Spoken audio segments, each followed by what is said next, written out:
विश्व प्रसिद्ध पवित्र घोष यात्रा भक्त भगवान होइछन्ति एकाठी आउ कालिया सात जगतर दुख हारिबा निमंते भक्तों पाखक आसी सारा राज्य आज उत्सव मुखर प्रभु जगन्नाथ आउ सांगरे भाई बड़ भाई बलिया भौणी सुभद्रा को धरी माउसी घर को बुलिबाकू बाहरी कालिया सात विश्व नियंताक विश्व प्रसिद्ध रथयात्रा बेस चाकचमकरे राज्य विभिन्न जगार चलुथिबा बेले भद्रक सहर अंतर्गत सालंदी केनाल विभाजन अधीन थिबा महाप्रभु जगन्नाथ घोषयात्रा अनुष्ठित होइछि।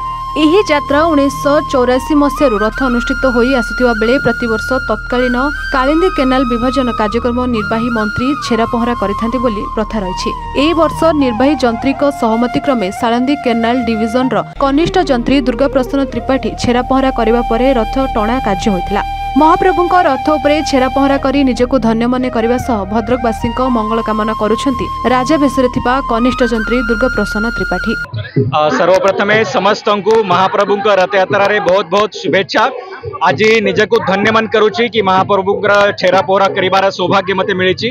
महाप्रभु पाखे कामना करिछि कि आम समस्तंकु भल रखंतु, समस्त हमारा भद्रकवासी को शांति समृद्धि सहित रखंतु। धन्यवाद।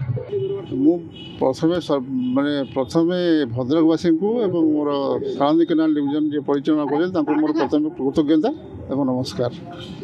1985 मसीहा ठारू ये परंपरा आरंभ होती अद्यावधि चली यहाँ सालंदी केनाल डिविजन आनुकूल्य आरंभ हुए और शेष हुए। यहाँ 8 दिन धरी चले और ए वर्ष रथयात्रा सुरुखुरु चली बहुत आनंदित ये ठाकुर सेवा करी छेरा पहरा कर बहुत आनंदित और ठाकुर डाकुची भारतवासी को ठाकुर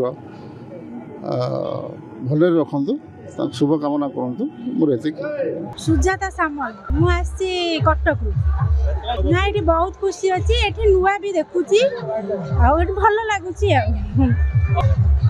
अनुभूति कौन मैंने जगन्नाथ पाखे जदि तुम भक्ति भाव थी अनुभूति निश्चय आस ना ना ये कटक मुझे ये भद्रक आसी बहुत खुशी अच्छी। Bhadrak Subrakant Routray report A1 Odisha. Brilliant रेज विशुद्ध नड़िया तेल घन लंबा और पड़ा केशर मूलमंत्र।